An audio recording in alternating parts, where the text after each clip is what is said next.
Cristo el vencedor, Él te derrotó, Él resucitó, brilla como el sol, consumió el temor, le hizo vencedor, más que vencedor. Oh, aleluya, oh, aleluya. Jesús se ha exaltado, Él ha resucitado. Vive, Él vive, por siempre reinará. Vive, Él vive,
Jesucristo basta, mi castigo recibió, y su herencia me legó. Jesucristo basta, Jesucristo basta.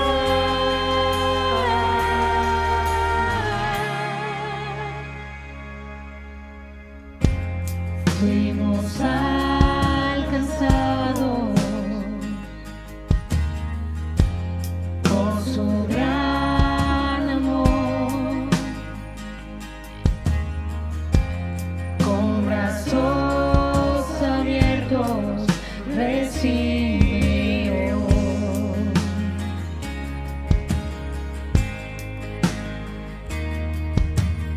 Tal y como somos nos amó, hoy nos acercamos sin temor. Eres el agua que al beber nunca más tendremos sed. Jesucristo basta, Jesucristo basta, mi castigo recibió, y su herencia me entregó. Jesucristo basta, Jesucristo basta, Jesucristo basta.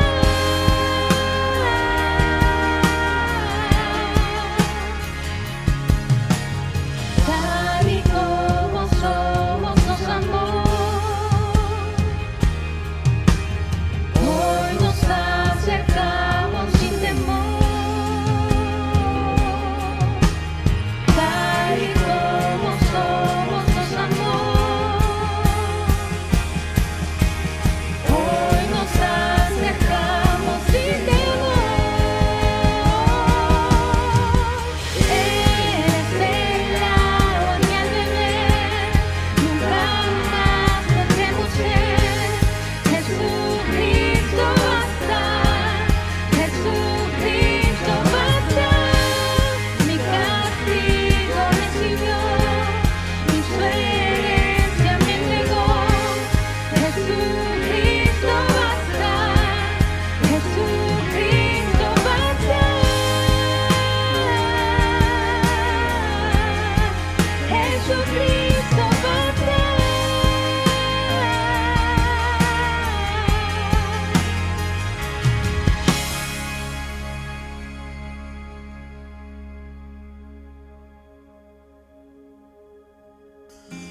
Ahora hay un futuro y esperanza fiel. En su amor confiamos, hoy descanso en él.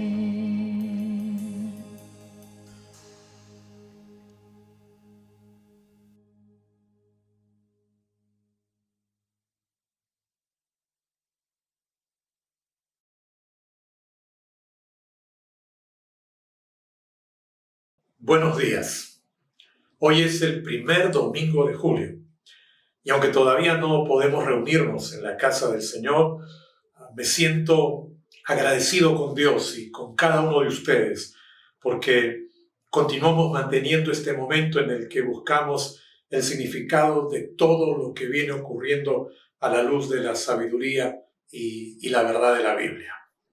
En efecto, desde que comenzó la pandemia, que nos obligó a cerrar los templos y quedarnos en casa, semana tras semana nos encontramos aquí, en las redes sociales, donde además de alabar y orar, ustedes me regalan este privilegio de enseñarles las verdades que Dios nos dejó escritas en su palabra. Y hoy, antes de ir a la Biblia, quiero comenzar diciéndoles que no sé cómo sentirme.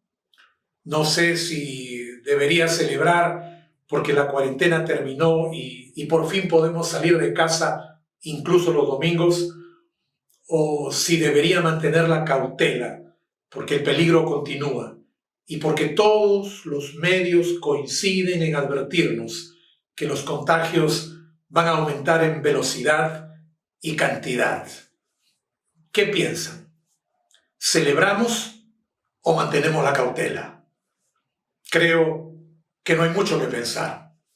La realidad nos obliga a cuidarnos mientras emprendemos la aventura de reiniciar nuestras actividades habituales. Así que cuando salgas, por favor, usa la mascarilla, mantén la distancia, lávate las manos todas las veces que sea posible. Y cuando llegue la hora de regresar a casa, por favor, no te impacientes con el transporte público. Cuídate. Toma tiempo para lavarte, para desinfectarte y sé extremadamente cauto en tus expresiones de cariño. No sea que sin querer o sin darte cuenta termines llevando el virus a los tuyos. ¡Qué tiempos los que nos han tocado vivir! Nadie imaginó que íbamos a enfrentar semejante peligro. La pandemia no solo nos tomó de sorpresa, también está obligándonos a cambiar nuestra forma de vivir. Por ejemplo, a extrañar y valorar la importancia de un buen abrazo, de un saludo afectuoso, de poder encontrarse con parientes y amigos para tener una conversación sin temores, sin distancias, sin máscaras. Lo reconozco.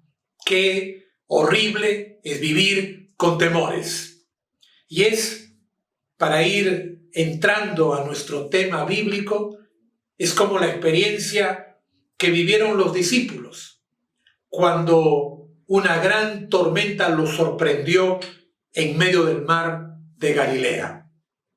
La Biblia dice que esa tormenta fue intensa, gigante, terrible, tanto que los discípulos literalmente pensaron que iban a morir ahogados.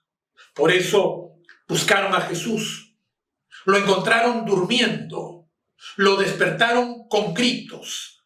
Y mientras esperaban lo peor, el Señor se levantó y con 2 simples palabras arregló todo el problema y les devolvió la tranquilidad. ¿Conoces la historia? Por favor, abre tu Biblia en Marcos, capítulo 4. Vamos a leer del versículo 35 al 41 y sígueme mientras comenzamos a meditar en esta historia. La Biblia dice así: aquel día, cuando llegó la noche, les dijo: pasemos al otro lado. Y despidiendo a la multitud, le tomaron como estaba, en la barca, y había también con él otras barcas. Pero se levantó una gran tempestad de viento, y echaba las olas en la barca de tal manera que ya se anegaba. Y él estaba en la popa, durmiendo sobre un cabezal. Y le despertaron y le dijeron: Maestro, ¿no tienes cuidado que perecemos? Y levantándose, reprendió al viento y dijo al mar: calla, enmudece. Y cesó el viento. Y se hizo grande bonanza. Y les dijo: ¿por qué estáis así amedrentados? ¿Cómo no tenéis fe? Entonces temieron con gran temor y se decían el uno al otro: ¿quién es este que aún el viento y el mar le obedecen? ¿Conocías la historia? Déjame comenzar mostrándote algunos detalles. Por ejemplo, el incidente ocurrió al final de una jornada agotadora que comenzó con el Señor Jesús haciendo milagros a las personas que necesitaban de su poder. La jornada continuó con el Señor enfrentando acusaciones de parte de los fariseos que no querían aceptar su poder. Y prosiguió con el Señor subido en una barca que convirtió en estrado y desde donde se puso a enseñar a una multitud que estaba ansiosa por oírlo. Finalmente, cuando comenzaba a oscurecer, el Señor volvió a tomar la iniciativa y dijo: pasemos al otro lado. Pasemos al otro lado, dándoles a entender que estaba invitándolos a vivir una aventura en la región de Gadara. Así se llamaba el otro lado. Debo decir que ellos, los discípulos, no sabían lo que les esperaba, aunque creo que Jesús sí conocía todo lo que estaba a punto de suceder. ¿Qué sucedió? Los discípulos aceptaron la invitación sin dudar en ningún momento. Es más, el relato indica que apenas Jesús terminó de hablar, ellos levantaron el ancla y se pusieron en marcha. Por eso hemos leído esta frase: le tomaron como estaba. Le tomaron como estaba. Esa frase significa que no le dieron tiempo para bajar de la barca en la que había estado enseñando. No le permitieron estirar las piernas. No le dieron tiempo ni para ir a cenar. Simplemente se hicieron a la mar, rumbo a la otra orilla, a donde Jesús quería ir. Y eso significa que ellos fueron obedientes y confiados. Vayan tomando nota. Ya en el mar, el Evangelio dice que Jesús fue a la popa, es decir, la parte trasera del barco, y que allí se quedó dormido sobre un cabezal. Qué interesante. Se quedó dormido sobre un cabezal. Es la única vez en toda la Biblia donde Jesús aparece durmiendo. Ese detalle de quedarse dormido me hace pensar en tres cosas. La primera, el Señor realmente estuvo muy cansado. La segunda, el clima era tan bueno, la tarde era tan tranquila y el bamboleo del barco era tan suave que Jesús se quedó dormido. Y la tercera, creo que él sabía todo lo que estaba a punto de suceder, pero no tuvo ni una pizca de temor o de inseguridad, porque también sabía que no existe ni existirá un problema que no pueda resolver. Y por eso, porque tiene el control de todo, se quedó completamente dormido. Pero si Jesús estaba durmiendo, es fácil imaginar lo que estaban haciendo los discípulos. Estaban felices, disfrutando el viaje, sintiéndose dueños del mundo, creyéndose los marineros más guapos e intrépidos de todo el universo. Y tenían una razón para sentirse así. En el barco estaba Jesús. Debían llevarlo a puerto seguro, y que se quedara dormido indicaba que confiaba en ellos.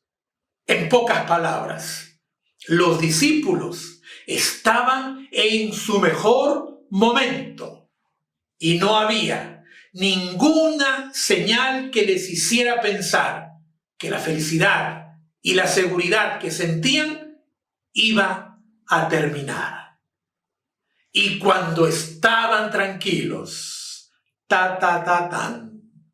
se levantó una gran tempestad de viento. Esta frase hay que analizarla con paciencia, porque aquí cada palabra es importante. Por ejemplo, dice que se levantó. Y en griego eso significa que fue algo sorpresivo, repentino, tan fuerte como una explosión. Es decir, no comenzó con pequeñas gotas, sino que desde el inicio mostró una furia inusual. Eso significa que se levantó. Pero también dice que fue una gran tempestad, lo que significa que fue como la madre de todas las tempestades. Fue, así lo dice el griego original, la mega tempestad. Es decir, la tempestad más grande que ellos habían visto o escuchado en todas sus vidas.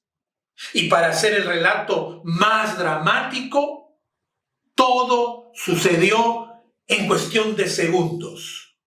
Una señal que los discípulos entendieron como el presagio de un terrible final. Todos iban a morir ahogados. Todos iban a morir ahogados. Tómales foto. Hace un segundo eran la imagen de la tranquilidad, pero ahora sus rostros están llenos de pánico, de temor, de frustración, de desesperación. ¿A quién se parecen? ¿A quién se parecen estos discípulos que comenzaron un viaje lleno de expectativa y felicidad? ¿A quién se parecen estos discípulos que se sintieron dueños del mundo mientras conducían su barca a puerto seguro? ¿A quién se parecen estos discípulos que se vieron sorprendidos por una gran tempestad que les quitó toda ilusión y los arrojó a los brazos del temor y la desesperación? ¿Acaso se parecen a nosotros, que nos hemos visto sorprendidos por un virus que detuvo nuestra vida, que se ha llevado la vida de parientes y amigos y que ahora mismo nos obliga a caminar con temor e inseguridad?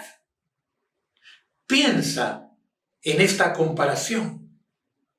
Piensa en estas preguntas y déjame continuar con la historia. Porque la Biblia dice que Jesús estaba durmiendo sobre un cabezal y le despertaron y le dijeron: Maestro, ¿no tienes cuidado que perecemos?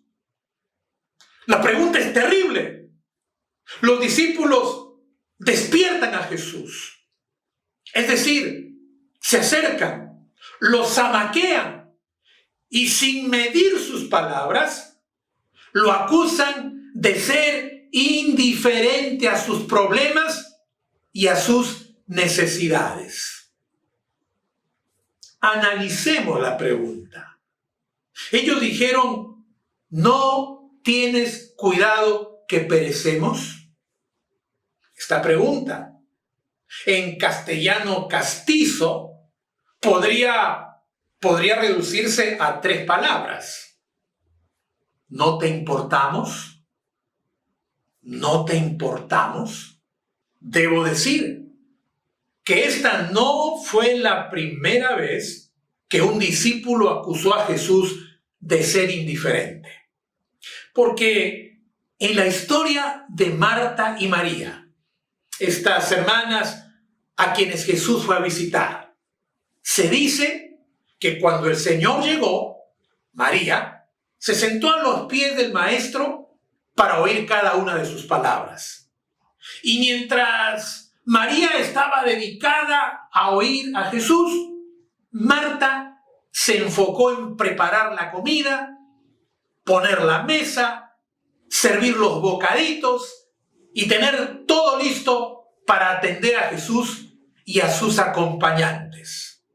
Y cuando estaba en medio de sus labores, repentinamente, explotó y con profunda amargura dijo: Señor, ¿no te da cuidado que mi hermana me deje servir sola? ¿No te da cuidado que mi hermana me deje servir sola? Es la misma pregunta, la misma reacción, el mismo significado. Observa, por favor, los discípulos en la barca, Marta en su casa.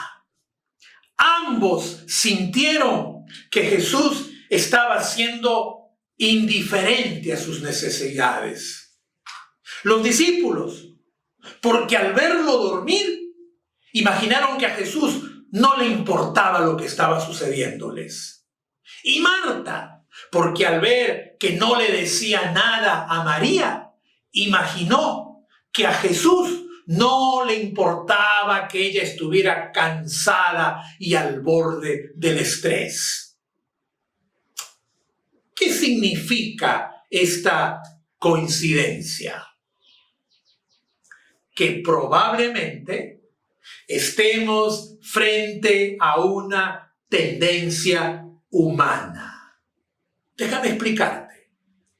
Cuando estamos en una situación difícil y cuando hemos intentado salir de un problema sin lograrlo, es probable que el siguiente paso sea elevar nuestra mirada a Dios y esperar su ayuda. Pero si se demora en actuar, si demora en venir en nuestro auxilio, probablemente un pensamiento terrible cruce por nuestra mente, algo como: me parece que a veces Dios es indiferente a mi situación. ¿Alguna vez has sentido que Dios está lejos, distante, indiferente? Escúchame bien. No estoy hablando de una probabilidad. Estoy mostrándote la tendencia humana a creer que Dios a veces es indiferente a tus problemas y necesidades. Y por eso, porque es una tendencia humana, en el Antiguo Testamento nos encontramos con una de las oraciones más particulares que los levitas cantaban durante las fiestas judías. Mira esta oración. Dice: despierta. ¿Por qué duermes, Señor? Despierta. No te alejes para siempre. ¿Por qué escondes tu rostro y te olvidas de nuestra aflicción y de la opresión nuestra? ¿Qué clase de oración es esta? ¿Los judíos creían que Dios podía quedarse dormido? La única explicación es que estamos frente a una debilidad humana. Cuando estamos en problemas, cuando la solución demora, cuando las cosas no van bien, es bastante probable que una terrible idea cruce por nuestra cabeza y que esa idea sea: parece que yo no le importo a Dios. Yo no le importo a Dios. Pensar que Dios puede olvidarse de nuestros problemas.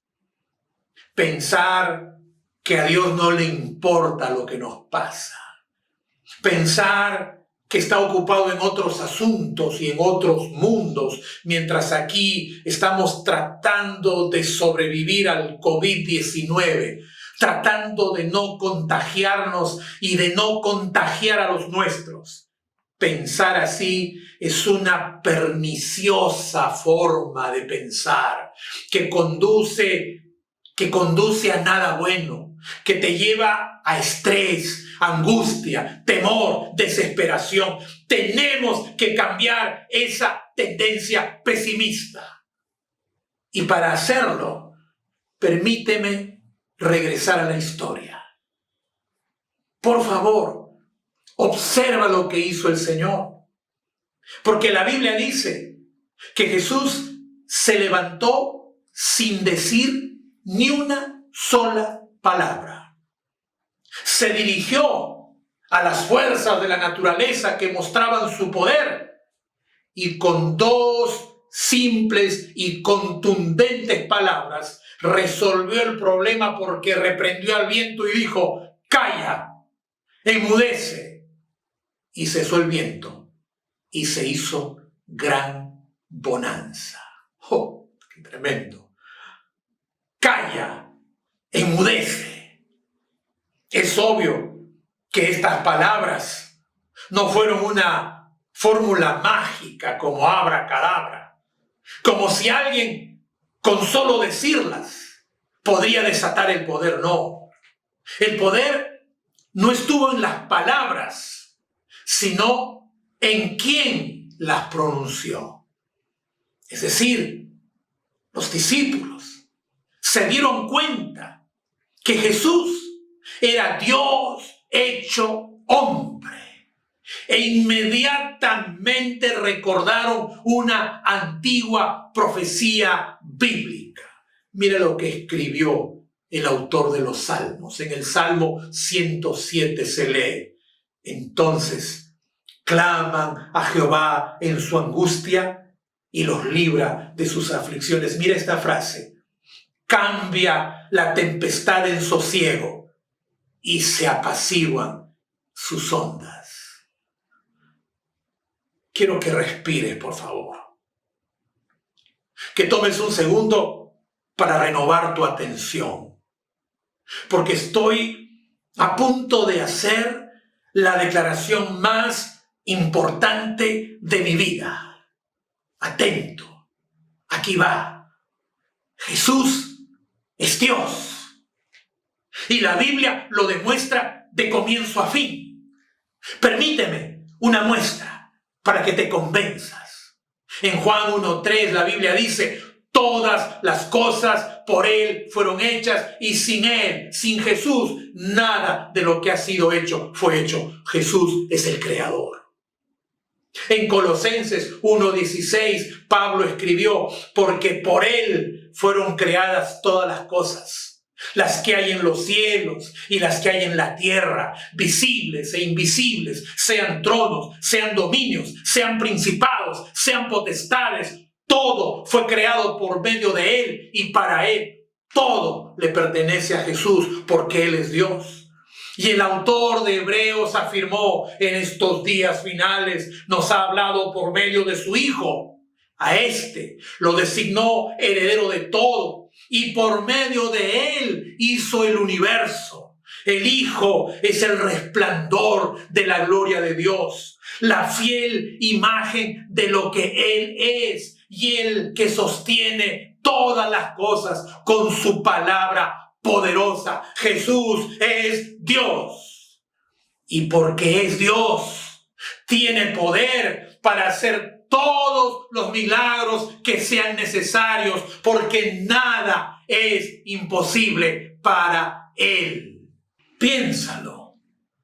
Si Jesús pudo detener la tempestad más grande que podemos imaginar, si le bastaron 2 palabras para convertir la tempestad en completa calma, por supuesto que Él puede detener al virus. Por supuesto que Él puede desaparecerlo en un instante y convertirlo en historia en un segundo. Porque como dice la Biblia, Jesucristo es el mismo ayer y hoy y por los siglos. No sé si te has dado cuenta, pero el mismo Jesús que se levantó en medio de la tempestad está con nosotros hoy, listo a mostrarnos las insignias de su poder. Déjame preguntarte, ¿crees que Jesús tiene poder para hacer milagros? ¿Crees que Jesús tiene poder para hacer milagros? Los judíos no pudieron negar el poder de Jesús. Ellos sabían que podía hacer milagros. Dudaron del poder con que los hacía. ¿Te das cuenta? Los griegos no tuvieron objeción en reconocer el poder de Jesús, pero quisieron darles una interpretación particular. ¿Te das cuenta? En cambio, muchos de nosotros, los hombres y las mujeres del siglo XXI, tenemos objeciones, dudas e incredulidad. Quizá porque hemos visto a tantos comerciantes de la fe que hacen fortunas y viven con opulencia porque dicen que actúan con el poder de Dios. No, yo no estoy hablando de eso. Yo estoy diciéndote que Jesús es el mismo ayer y hoy y por los siglos. Y eso significa que Él puede y quiere seguir haciendo milagros hoy. Pero como en los días que anduvo en la tierra, sus milagros siempre serán útiles, visibles, fáciles, instantáneos y sobre todo gratuitos. A estas alturas, imagino que en alguno de ustedes, por fin, la expectativa se ha despertado y ahora están listos para experimentar un milagro, para recibir sanidad, liberación, bendición. Antes de orar, permíteme volver a la historia, porque hay un último detalle a considerar. Porque después que Jesús reprendió al viento e hizo calmar al mar, la Biblia dice que se dirigió a sus discípulos y les hizo dos preguntas. ¿Por qué tienen tanto miedo? ¿Todavía no tienen fe? Estas preguntas tienen que ser comprendidas. Vamos a pensar. ¿Qué esperaba Jesús? ¿Que sus discípulos no tuvieran miedo? ¿Que se quedaran quietos esperando que nada malo les sucediera? ¿Quién puede quedarse tranquilo frente al peligro? La respuesta es fácil. Nadie. Entonces, no creo que Jesús estuviera esperando absoluta tranquilidad. Creo que Jesús tuvo la intención de llevarlos a crecer en la fe. Escúchame, los discípulos estaban seguros del poder de Jesús. Ellos habían visto milagro tras milagro tras milagro. Y por eso, cuando estuvieron a punto de ahogarse, lo despertaron, porque sabían que el único que podía arreglar la tempestad era Él. Sin embargo, como hemos visto, cuando lo despertaron, lo acusaron de ser indiferente. En pocas palabras, mira la pantalla. Ellos creían en el poder de Jesús, pero dudaban que Jesús estuviera interesado en ellos.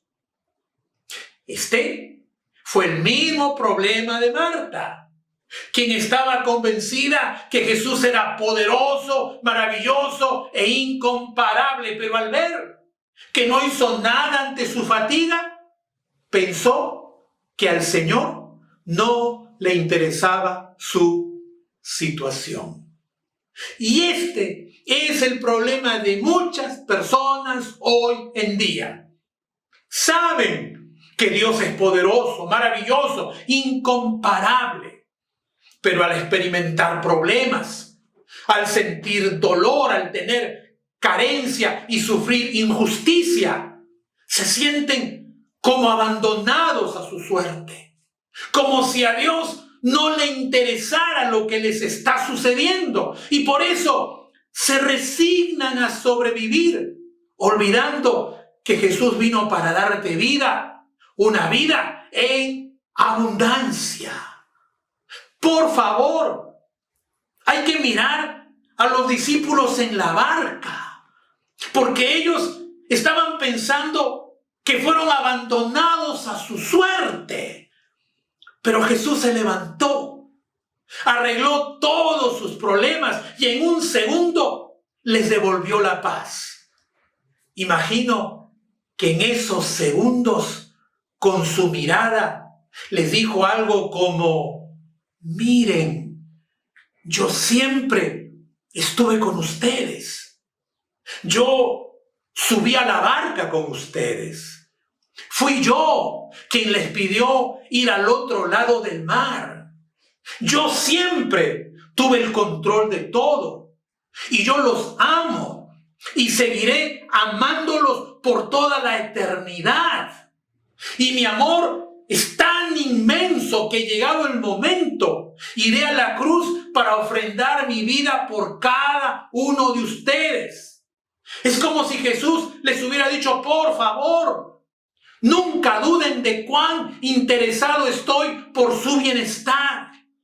Estoy tan interesado en cada uno de ustedes, en lo que les pasa, en lo que viven, que aún vuestros cabellos están todos contados. Así que no temáis, más valéis vosotros que muchos pajarillos. ¿Entiendes?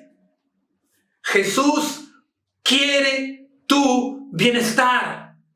Y por eso, a través del profeta, Dios afirmó con absoluta claridad: porque yo sé muy bien los planes que tengo para ustedes, afirma el Señor. Planes de bienestar y no de calamidad, a fin de darles un futuro y una esperanza. Este versículo, discúlpeme, no necesita explicación. Requiere apropiación para que allí en tu lugar digas: Jesús quiere mi bienestar. Jesús quiere tu bienestar. Esa noche, mientras la barca surcaba el mar hacia el puerto en Gadara, los discípulos iban preguntándose: ¿quién realmente era Jesús? No era un simple profeta. No era solo el hombre más bueno del universo. Era más que un profeta, más que un hombre bueno. Y les tomó unas cuantas semanas y unos cuantos milagros extra para comprender la verdad. Y cuando la comprendieron, Pedro, a nombre de todos los discípulos, declaró: tú eres el Cristo, el Hijo del Dios viviente. Mira esta confesión, por favor, porque Jesús es el Hijo de Dios, que tiene todo el poder del universo y tiene todo el amor de Dios para derramarlo en tu corazón.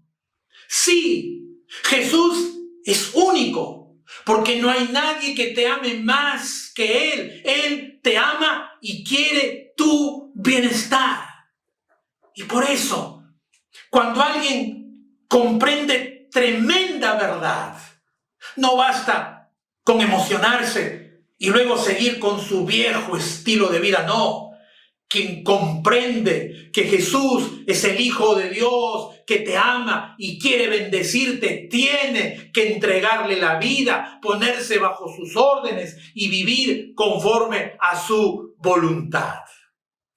Piensa en eso, porque no exagero al decir que estamos en medio del momento más difícil de nuestras vidas. Nadie tiene certeza de lo que puede suceder mañana, pero hay una noticia que nadie puede cambiar. Escúchame, Jesús es Dios. Jesús te ama. Jesús tiene poder. Jesús quiere tu bienestar. Te invito a poner tu vida en las manos de Jesús, a subir a su barca, a cruzar la brava tempestad de la vida con Jesús como capitán. Te invito a recibir a Jesús como tu Señor y Salvador personal.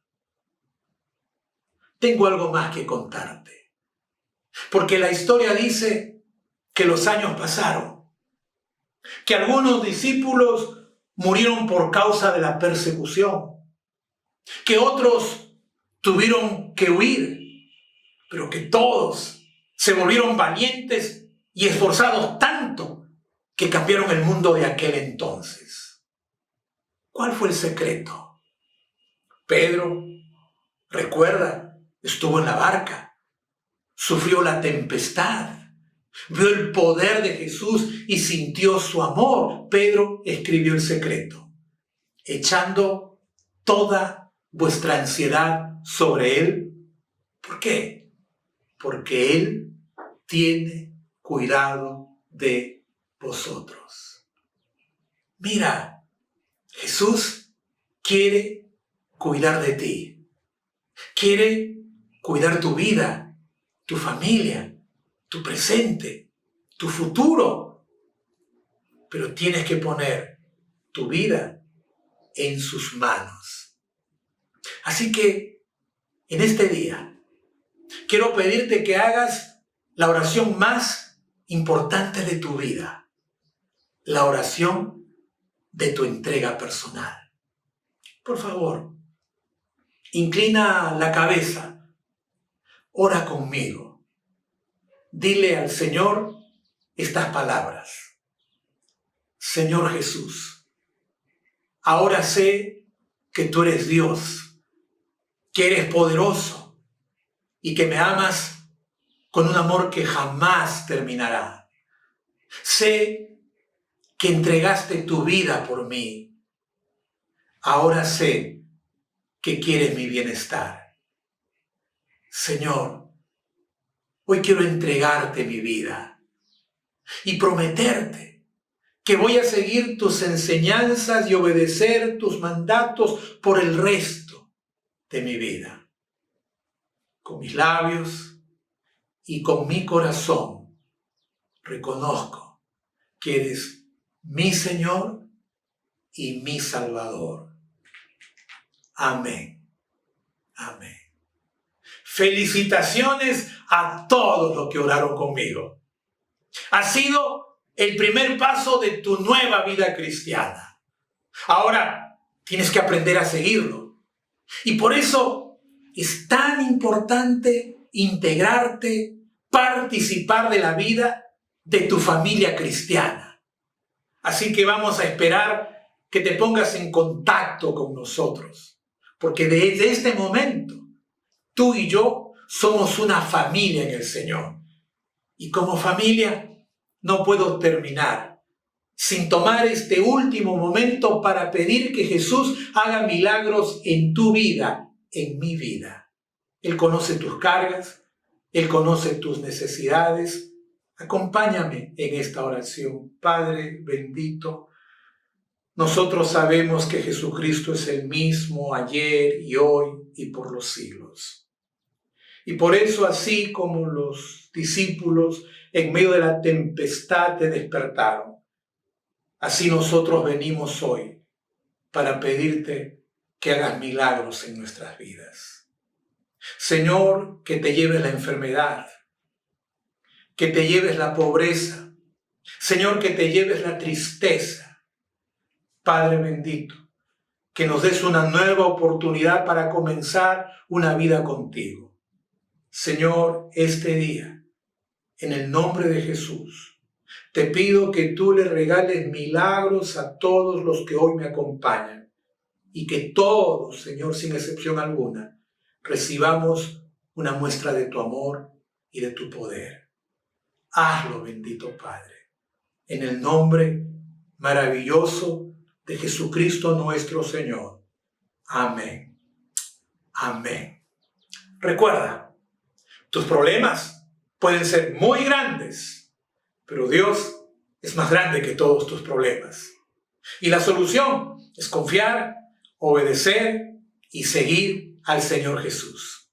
Espero que tengas una semana bendecida y que podamos encontrarnos la próxima semana a esta misma hora. Dios te bendiga.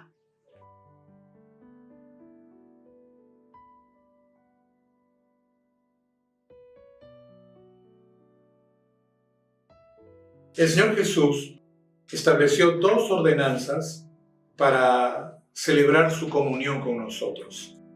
El bautismo, que es símbolo de nuestra pertenencia a Él, y la Santa Cena, que nos recuerda su sacrificio, la entrega de su cuerpo y de su sangre.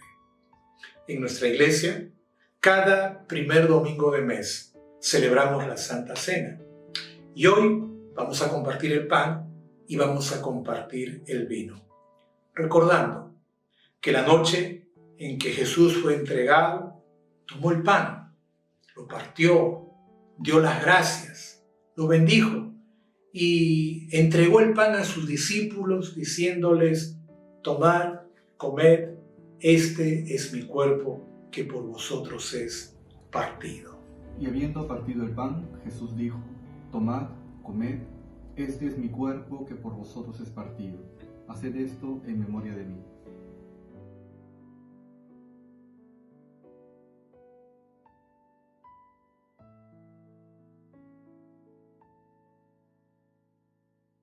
Y cuando terminaron de cenar, la Biblia dice que Jesús tomó la copa, se la dio a sus discípulos y les dijo: esta copa es el nuevo pacto en mi sangre. Tomad y bebed de ella y recordad todas las veces que os reunáis, recordad el sacrificio que hice por vosotros. Esta copa es el nuevo pacto en mi sangre. Hagan esto cada vez que beban de ella en memoria de mí.